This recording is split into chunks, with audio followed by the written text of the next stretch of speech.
우리 서로 인사하실까요? 앞뒤로 인사합니다. 사랑합니다. 축복합니다. 예, 사랑하고 축복합니다.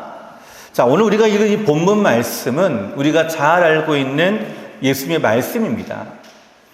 우리가 읽은 누가복음 15장에는 세 가지 비유가 나타나거든요. 그 첫 번째는 잃어버린 양을 찾는 목자의 비유가 나타나고, 두 번째는 잃은 드라크마 비유가 나오고, 세 번째가 우리가 오늘 본문으로 보고 있는 두 아들의 비유, 특별히 오늘 본문에서는 잃어버린 탕자에 대한 비유를 소개하고 있습니다. 이 세 개의 비유를 말씀하시기 전에 예수님은 이 비유를요, 말씀하시는 상황에 대해 1절과 2절에 우리한테 설명하십니다. 1절에 보시면 모든 세리와 죄인들이 말씀을 들으러 가까이 나왔다라고 말씀하시죠. 원래 예수님 옆에 누가 있었을까요? 2절에 보시면 바리새인들과 서기관들이 수군거리고 있다. 그러니까 예수님 주위에는 바리새인과 서기관들이 먼저 있었고요. 또 말씀을 듣기 위해 세리와 죄인들이 예수께 가까이 나오니까 여기에 대해서 이 바리새인들, 서기관들이 수군거립니다. 왜 수군거릴까요? 세리와 죄인들이기 때문에. 하나님의 거룩한 백성들이 어떻게 그들과 함께 자리에 있을 수 있을까? 이런 생각으로 있는 바로 바리새인들과 서기관들이기에 수군거리며 어떻게 같이 음식을 먹고 어떻게 같이 말씀을 들을 수가 있지? 라고 이상하게 생각한 거죠. 이러는 가운데 주신 비유가 오늘 본문의 말씀입니다. 그래서 오늘 본문의 내용을 보시면 오늘 성경에 등장하는 아버지는 하나님으로 우리가 이렇게 이해할 수가 있겠고요. 또 큰 아들은 바리새인과 서기관, 그리고 둘째인 작은 아들은 세리와 죄인들을 가리킨다고 볼 수가 있습니다. 그리고 한 가지 이야기 안에 바로 큰 아들이었던 바리새인과 서기관들에 대한 이야기의 메시지가 담겨져 있고요. 또 둘째 아들에 해당되는 세리와 죄인들에 대한 메시지가 함께 담겨져 있는데요. 오늘 이 시간에는 둘째 아들에게 향한 세리와 죄인들을 향한 예수의 메시지를 우리가 함께 살펴보고자 합니다. 그러니까 이 잃어버린 탕자의 비유, 사실 이 비유는요, 그래서 하나님의 구원, 하나님의 사랑의 그 목적이 있음을 우리가 보게 됩니다. 하나님의 구원과 이 사랑의 이야기가 이제 한 가정에서 부모와 자녀의 사랑의 관계로 우리한테 설명해 주고 있는데요. 여러분, 사실 해체될 위기에 처해 있는 이 가정, 깨어지기 쉬운 이 가정이 어떻게 화해와 용서가 되었는가, 또 어떻게 회복이 되었는가, 이 과정을 우리 가운데 설명하며 하나님과의 깨어진 관계를 우리가 어떻게 회복할 것인가 라는 이 말씀을 우리 가운데 주고 계십니다. 그러니까 잃어버린 둘째 아들이었던 이 탕자가 어떻게 아버지 앞에 다시 나오게 되었는가, 그리고 어떻게 그 아들로서 회복되었는가 라는 것을 오늘 우리 가운데 말씀하고 계시는데요. 이 말씀을 통해서 오늘 우리가 11월 3일 우리가 행복나눔 전도축제를 함께 준비하며 우리가 어떤 마음으로 준비해야 될지를 함께 은혜를 나누고자 합니다. 우리가 지금 두 가지를 함께 살펴보고자 하는데요. 그 첫 번째는 이것입니다. 하나님을 떠나서는 행복을 찾을 수 없다라는 사실입니다. 자, 누구를 떠나서는요? 그렇죠. 하나님을 떠나서는 어떤 행복도 찾을 수가 없다라는 거예요. 오늘 본문의 12절 말씀 한번 같이 읽어보실까요? 12절입니다. 함께 읽겠습니다. 시작. 그 둘째가 아버지에게 말하되 아버지여, 재산 중에서 내게 돌아올 군깃을 내게 주소서 하는지라. 아버지가 그 살림을 각각 나눠 주었더니. 아멘. 자, 둘째 아들이 먼저 등장하는데요. 아버지에게 요구하는 것이 하나 있죠. 이것이 무언가요? 분깃이라 오늘 성경은 말씀하고 있습니다. 바로 재산입니다. 근데 우리가 생각할 것은요, 과연 이것이 가능한가라는 거예요. 예수님이 계시던 바로 그 당시에 고대 근동사회에서는 바로 살아있는 아버지가 유산을 상속해 준다, 이거는요 부정적으로 받아들였던 시대입니다. 사실 요즘에야 우리가 미리 재산을 주기도 하고 또 명의전도 미리 해주고 다 이렇잖아요. 근데 이 당시에는 그것이 아니었어요. 아버지가 돌아가시고 나서 그 재산을 유언대로 나누어 주는 것, 이것이 당시의 법이었습니다. 그러니 오늘 이 둘째 아들의 이 요구는 사실은 아버지에게는 너무나 상처가 되는 말이었습니다. 여러분, 그렇다고 해서 이 둘째 아들이요, 그러면 아버지가 빨리 죽기를 바라는 마음으로 달라고 했을까? 이거는 아닌 것 같죠. 사실 그거는 아닙니다. 그러나 자기 행복을 위해서 이 유산을 달라라고 했을 때 사실 이 아버지의 태도와 이 아버지의 마음은요, 그 아들의 모습을 보면 마음이 무척이나 아팠을 거예요. 자, 오늘 본문 12절에 보시면 뒤에 이런 말씀이 있죠. 아버지가 그 살림을 각각 나눠주더니. 근데 이 말씀을요, 헬라어 그대로 번역하면 이런 뜻입니다. 아버지는 그들에게 생명을 나눠주었다. 자, 우리가 생각할 때는 그냥 유산, 좀 이렇게 재물을 떼어주는 거, 이걸로 끝난다라고 생각하죠. 근데 원어에서는 뭐라고요? 생명을 나누어 주었다. 이렇게 표현하고 있는 거예요.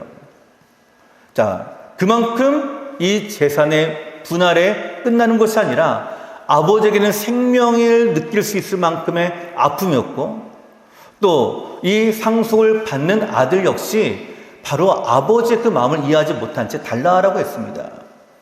여러분, 사실 살아있을 때 유산을 상속받는 경우도 있어요. 근데 어떨 때냐? 바로 부모를 공경할 때입니다. 유대인들이 성경 다음으로 있는 탈무드라고 하는 이야기가 있거든요. 이 탈무드 책의 한 가지 이야기를 제가 소개해드리고자 하는데, 여기에 두 사람의 랍비가 등장합니다. 자, 랍비 하닌나라고 하는 분과 랍비 요나단이라는 이 두 분이 이제 함께 있는데요. 어떤 한 사람이 다가와서 무릎을 꿇고 이 랍비 요나단의 발에 입을 맞춰요. 그러니까 그것을 보고요, 하닌나가 물어봅니다. 아니, 도대체 이것이 무슨 의미입니까? 뭐 때문에 당신의 발에 입을 맞춥니까? 그러니 하닌나가 이 요나단이 이렇게 설명해 줍니다. 아, 이 사람이 그의 토지를 아들들에게 함께 할애했었는데, 주었는데, 그 아들들에게 내가 아버지를 반드시 잘 모시라 라고 강권했습니다. 제가 이 강권함을 통해서 이 아버지가 감사해서 지금 감사 인사를 드리는 것입니다 라는 거예요.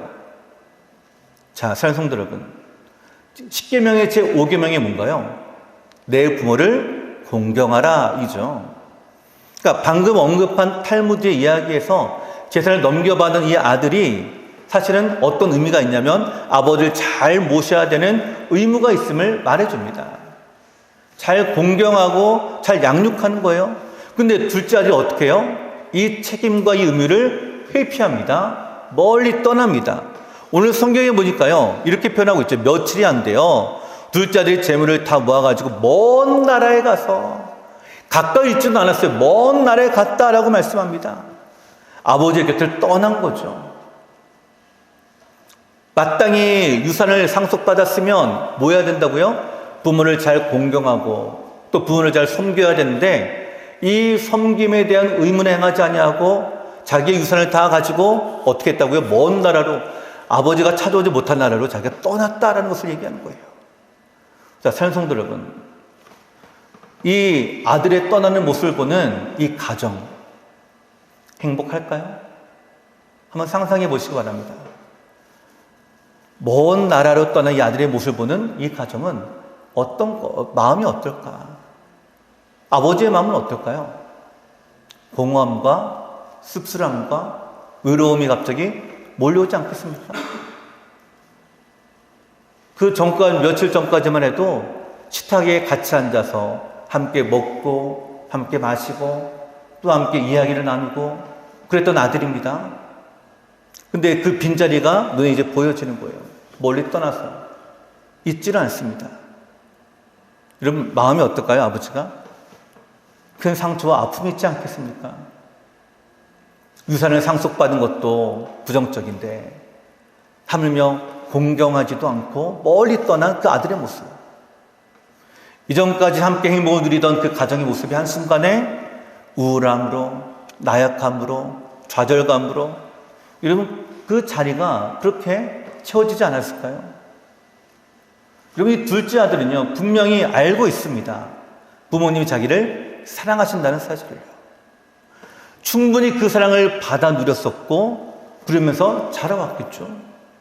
근데 이제는 모든 것을 뒤로하고 떠나는 바로 이 아들입니다. 여러분, 이럴 때 부모의 마음이 서운하죠.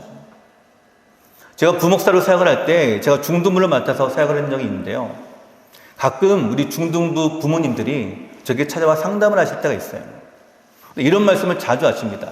아니, 우리 애가 초등학교 때는 그렇게 말도 잘 듣고 심부름도 잘하고 순종도 잘하던 애가 아니 어떻게 중학교 올라가니까 갑자기 이렇게 변하는 거예요? 말도 잘 안 하고 방에 들어가면 나올 생각도 안 하고 심지어 시험 기간에도 공부하려고 하면은 잔소리로 듣고 또 공부했다고 오히려 큰 소리를 치고 감당하지 못하겠습니다라고 저에게 찾아오는 거예요. 그러면서 많이 서운하다라고 이렇게 얘기하는 거예요. 아니, 전에는 안 그랬는데 지금 왜 그런 모습이 이해가 안 되고 너무나 당황스럽고 받으려 너무나 힘들고 초등학교 때는 매라도 들어서 이렇게 말했지만 이제는 매를 들기도 힘들고 오히려 애들이 무섭더라라는 거예요. 여러분, 그래서 제가 뭐라고 얘기했을까요? 예, 부모님, 저도 무섭습니다.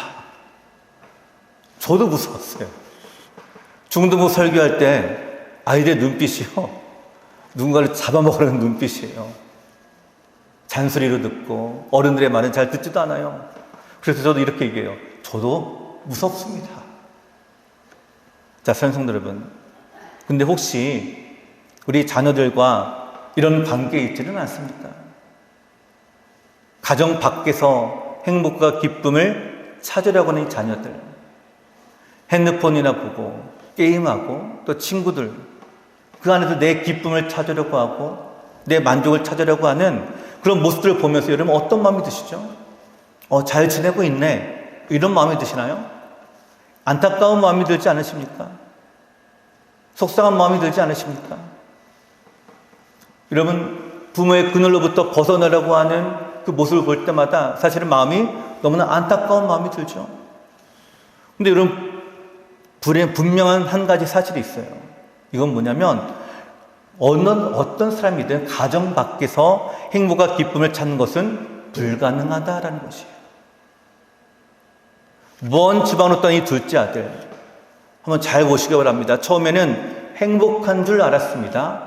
자기 마음대로 사니까 다 된 줄 알았어요. 근데 물질이 다 떨어졌습니다. 흉년까지 들었어요. 어려움에 처했습니다. 옆에 있던 친구들이 하나 둘씩 다 떠나갑니다. 자신이 가지고 있는 소유를 다 탕진했을 때 그에게 남아있는 것은 아무도 없었어요. 함께 먹고 마셨던 친구들도 남지 않았고 또 그가 누렸던 모든 것들을 한순간에 다 내려놓을 수밖에 없습니다. 결국 그가 선택한 일은요, 그 먼 나라 이방 나라에 가서 돼지를 치는 일이었어요. 그리고 구약 성경에서 레위기에 보시면 율법에 돼지를 부정한 동물로 정합니다. 그리고 이 돼지고기를 먹는 것, 또 돼지고기의 죽은 시체를 만지는 것, 이거는 부정하고 금하게 여겼습니다. 이거를 이 둘째 아들이 알고 있어요. 왜요? 유대인이니까요. 잘 알고 있지만 그가 너무나 굶주리니까 어때요? 이런 일들을 하는 거예요. 돼지를 칩니다. 그래도 배가 고파요. 그러니까 돼지가 먹는 주업열매를 먹으려고 하죠. 근데 주는 사람이 아무도 없었다라고 말합니다. 그리고 아버지의 품을 떠난 이 탕자가 얻은 것이 뭔가요? 자신의 행복을 위해서 떠났는데, 자신의 만족을 위해서 떠났는데 그 결과는 너무나 불행한 인생이었더라라는 거예요. 여러분, 세상에는 이렇게 아버지의 품을 떠난 잃어버린 영혼들이 있습니다. 단지 우리의 육신적인 관계뿐만이 아닙니다. 우리가 영적으로 지음을 받은 존재들이기에 우리 아버지 되신 하나님을 떠나는 영혼들이 있습니다. 그리고 세상에 나가서 이렇게 얘기합니다. 내가 먼저 성공하고 내가 먼저 누리고 내가 먼저 만족을 좀 즐기고 나를 위해서 살아가겠다라고 말합니다. 그러나 아버지의 품을 떠난 그들이 과연 행복할까요?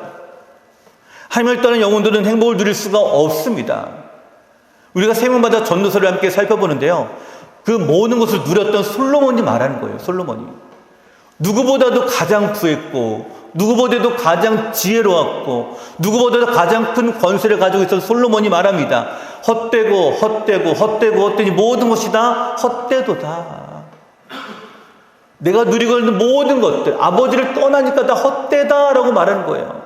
행복을 찾을 수가 없었더라라는 거예요. 이게 전도서예요. 여러분, 전도서가 주는 메시지는 이것입니다. 당신은 행복하십니까? 오늘 우리에게 또 물어보고 있죠. 우리는 행복하십니까? 그리고 그 모습을 보는 하나님은 또 어떠실까요? 세상에 나가서 아버지를 떠나서 자기 마음대로 살아가기 위해서 떠났는데 그 불행한 삶을 살아가는 모습을 보시는 아버지 하나님은 또 어떠실까요? 너무나 안타까워하지 않겠습니까?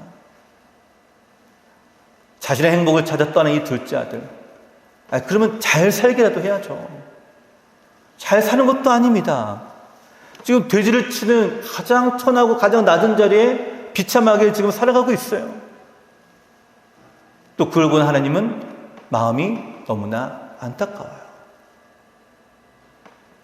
자신의 행복을 찾아 떠난 둘째 아들의 이 불행한 삶을 보면서 오늘 이렇게 하나님의 자녀로서 복된 삶을 살아가야 되는데 방황하고 불행한 삶을 살아가고 있는 우리 주의 이웃들, 친구들, 혹은 내가 알고 있는 분들 중에 혹시 그런 분들은 없습니까? 하나님은 지금도 그 영혼들을 애타게 기다리고 계십니다. 너무나 마음 아파하고 계세요. 오늘 우리가 그 마음을 우리 마음에 깨닫고 그 주의 마음의 위로와 인도하심을 따라 이 잃어버린 영혼을 주께로 인도할 수 있는 우리가 되기를 저는 간절히 소원을 드립니다. 하나님 안에서 복된 삶을 누리는 것, 이 행복의 삶을 살아 누리기를 간절히 소망합니다. 자, 두 번째로요.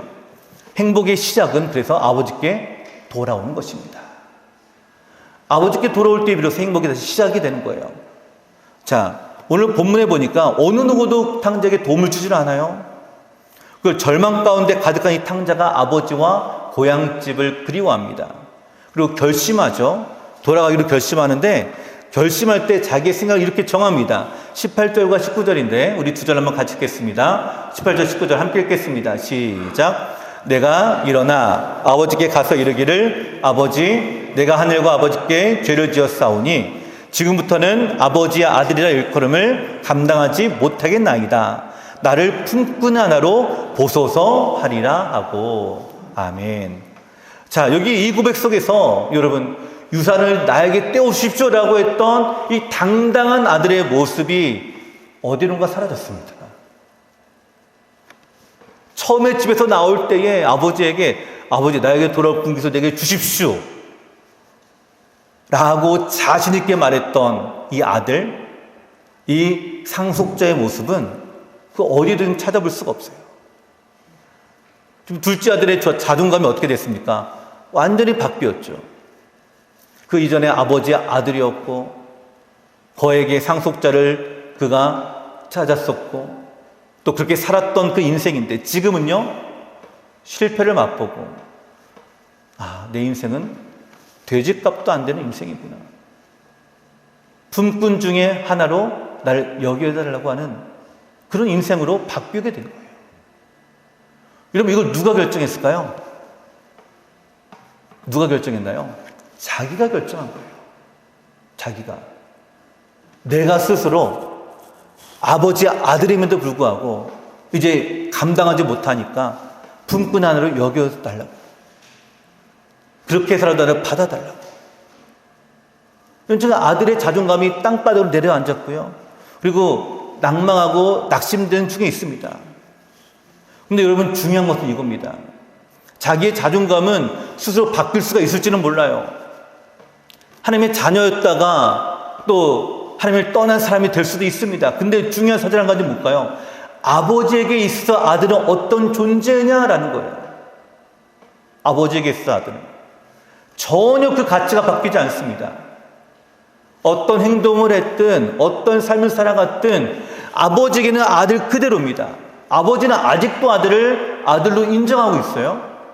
아버지는 아직도 상속자로 인정하고 있습니다. 아버지는 아직도 이 복의 집의 기업을 받을 자로 인정하고 있습니다. 이것이 아버지의 사랑과 긍휼이에요. 이것이. 이 마음으로 지금 아버지는 탕자를 기다리고 있습니다. 그러니까 아버지는요, 아들이 돌아오기를 기다리는데 어떻게 기다리냐면 내 아들아, 내 아들아, 내 아들아 이러면서 기다리는 거예요.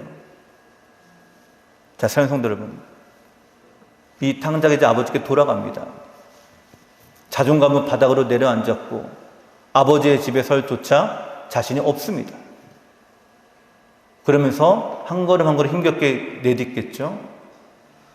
점점점 이제 길이 보입니다. 익숙한 풍경이 보이겠죠. 어려서부터 성장하며 살았던 그 마을의 입구, 내가 뛰놀았던 놀이터, 내가 추수했던 그 밭들, 논들, 눈앞에 펼쳐진 모습들을 보면서 아버지 집 점점 떠오르겠죠. 마음이 더 무거워집니다. 내가 어떻게 아버지를 만날 수가 있을까?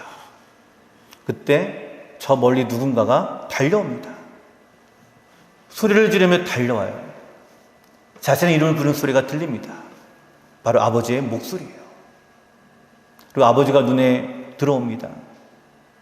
그럼 눈에 아버지가 볼 때 탕자가 눈에 눈물이 보이지 않았을까요? 근데 아버지는 아들을 만나자마자 끌어안습니다. 자, 끌어안는 아버지를 향해서 이 탕자는 이제 준비한 멘트를 아버지께 드립니다. 보면 21절 말씀 우리 같이 읽겠습니다. 21절입니다. 시작. 아들이 이르되 아버지, 내가 하늘과 아버지께 죄를 지었사오니 지금부터는 아버지의 아들이라 일컬음을 감당하지 못하겠나이다 하나. 자, 여기 한번 잘 보십시오. 앞에서 그가 한번 연습을 했죠. 어떤 연습이에요? 내가 아버지께 어떻게 말할까? 그리고 말하기로 결심한 것이 바로 본문에 나오는 18절 19절이죠. 내가 아버지의 아들의 일을 감당하지 못하겠으니 나를 품꾼 하나로 여기소서 하리라. 이렇게 마음에 결단하고 아버지를 만나는 거예요. 우리 아버지께 이 멘트를 지금 말씀을 드립니다. 아버지, 제가 죄를 지었습니다. 지금부터 아버지 아들의 일컬음을 감당하지 못하겠습니다. 여기까지밖에 말을 못했어요. 여기까지밖에. 그가 말을 안 한 것이 아닙니다. 아버지가 끊은 거예요. 어떻게 끊었을까요? 본문에 보니까 종들에게 이릅니다. 제일 좋은 손을 입히고요. 손에 가락지를 끼웁니다. 먼 길을 오느라 고생한 그 발에 신을 신깁니다. 그리고 살진 송아지를 잡아 잔치를 베풀자라고 외칩니다. 이 아들이 나를 품꾼 하나로 여기서부터 이 말을 꺼내기도 전에 이미 아버지는요, 다 용서한 거예요. 이미 아버지는 이 아들을 본 것만으로도 끝난 거예요. 마음이. 이미 다 용서가 됐고 이미 다 끌어안습니다. 다 용서한 거죠. 다 용납하십니다. 아들이 품꾼을 여기서도 이 말을 꺼내기도 전에 들을 가치조차 없다라고 여긴 아버지의 태도의 모습을 우리가 보게 되죠. 여기 살진 송아지를 끌어다가 잡으라 23절에 말씀하고 있죠. 이 살진이라고 이 말은 뭐냐면 헬라어로 시투토스라고 하는데요. 이 단어는 곡식을 뜻하는 단어입니다. 그러니까 다시 말하면요, 이 살진 송아지는 어떤 송아지냐면 곡식을 먹이에서 키운 소다라는 뜻이에요. 목초지에서 풀을 먹고 그렇게 키운 가축들보다 아버지가 아들을 위해 준비한 송아지는 곡식을 먹인 특별한 송아지, 정말로 좋은 송아지를 잡아다가 함께 즐거워하자라고 했던 거예요. 여러분, 아버지의 마음이 어떤 여러분 보여주십니까? 너는 내 품꾼이 아니다. 네가 실패를 했어도 너는 여전히 존귀한 내 아들이다. 세상의 실패 때문에 되지만도 못한 인간으로 취급받았었고, 또 아들은 자신을 품꾼 하나 여겨달라고 하는 이 말로 들어가기를 바랬는데 아버지는 바로 아들의 가치가 변함이 없다고 주장하고 있는 거예요. 자, 사랑하는 성도 여러분, 아버지에게 있어 이 아들의 가치는 무엇입니까? 둘째 아들은요, 바로 아들이라는 이 사실에 변함이 없음을 우리 가운데 보여주고 있습니다. 잃어버린 영혼들이 바로 그와 같은 영혼들이죠. 우리 하나님은 지금도 아들을 찾고 계십니다. 자녀를 찾고 계세요. 여러분, 잃어버렸다고 해서 자녀가 아닌가요? 아닙니다. 찾아야죠. 그게 바로 아버지의 마음입니다. 찾았기 때문에 기뻐합니다. 찾았기 때문에 즐거워합니다. 너무나 귀하고 아름다운 모습이 아닙니까? 근데 여기서 제가 한 가지 질문 드리고 싶은 것이 있어요. 그게 뭐냐면 이것입니다. 여기 이 장면에서 우리가 한 가지 이 질문을 던지고 묵상하기를 원하는 것은 만약에요. 누군가가 이 탕자에게 아버지와 아버지의 집을 상기시켜줬다면 어땠을까라는 거예요. 야, 너 그렇게 힘들지? 집에 돌아가. 너 아버지 있잖아. 너를 사랑하는 아버지가 너를 받아주실 거야. 지금도 너를 사랑하고 있고 기다리고 있잖아. 빨리 집에 가. 여러분, 가출한 청소년들이 친구들이 이 말을 하면은 돌아온다고요. 너무 빨리 집에 가. 집에 부모님 기다리고 계시잖아. 자, 사랑하는 성도 여러분, 만약에 누군가 탕자에게 이 말을 해주었다고 한다면 어땠을까요? 더 빨리 돌아오지 않았을까요? 그리고 그 손을 잡아 이끌고 집까지 인도한 사람이 있었다면 아버지는 그 사람을 어떻게 대할까요? 은인으로 대하지 않겠습니까? 내 아들 찾아준 사람인데. 너무나 고마워하지 않겠어요? 여러분, 한 영혼을 구하는 것은요, 하나님이 기뻐하시는 것뿐만이 아닙니다. 그저 우리가 하늘에 상급이 놓여져 있다? 여러분, 이런 차원을 넘어가는 거예요. 하나님이 잃어버린 자녀를 찾아주는 겁니다. 그럼 아버지의 마음은요, 잃어버려서 찾고 있는데 찾아주니까 너무나 고맙겠죠. 여러분, 하나님 앞에 우리가 이런 존재가 되기를 간절히 저는 소망합니다. 누군가가 탕자를 이끌었다고 한다면 탕자는 아마 더 빨리 집에 갔을 거예요. 더 빨리 아버지를 만났을 거예요. 더 불행한 삶을 살지 않았을 것입니다. 오늘 여러분 주위에 함께 살펴보면서 이렇게 불행한 삶 가운데 허무하고 공허함 가운데 있는 여러분들이 있다면 여러분 찾아가셔서 아버지도 인도하십시오. 지금도 아버지가 너를 사랑하고 계셔. 지금도 아버지가 너를 기다리고 계셔. 너 집에 가야 돼. 왜 여기서 뭐하고 있어? 인도하십시오.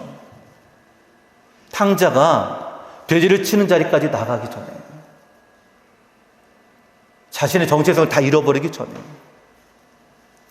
찾아서 주 앞에 데려가십시오. 하나님이 얼마나 기뻐하실까요? 얼마나 우리에게 큰 은혜를 베풀어 주실까요? 놀라운 은혜를 아마 더하게 주실 줄 저는 믿습니다. 우리도 그런데, 우리도 육신의 자녀를 잃어버렸다가 찾아주면 얼마나 고마운데, 하물며 하늘의 아버지께서 자신을 잃어버린 자녀를 찾아주는데 그냥 넘기실까요? 저는 그렇게 생각하지 않아요. 세상에 어떤 것보다도 가장 큰 은혜와 복을 주는 줄로 저는 믿습니다.